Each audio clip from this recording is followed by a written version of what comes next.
Thank you for trusting our company to take care of your heating and air conditioning needs. Here are this month's home energy saving tips. It's spring. It's time to get ready for summer. Tip number 1, go outside and look at your outdoor unit.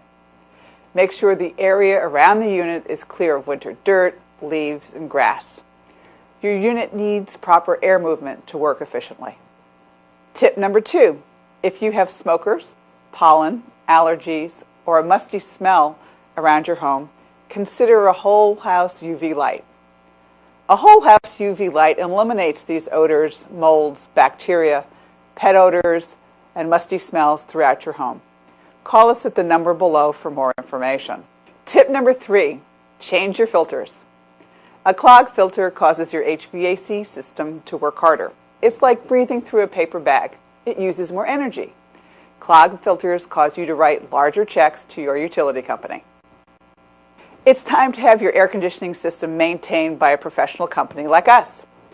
Manufacturers recommend that you get your system checked and maintained at least once per year to save money on your electric bills.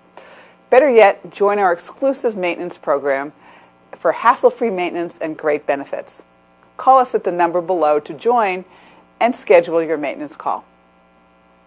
Thanks again for your business.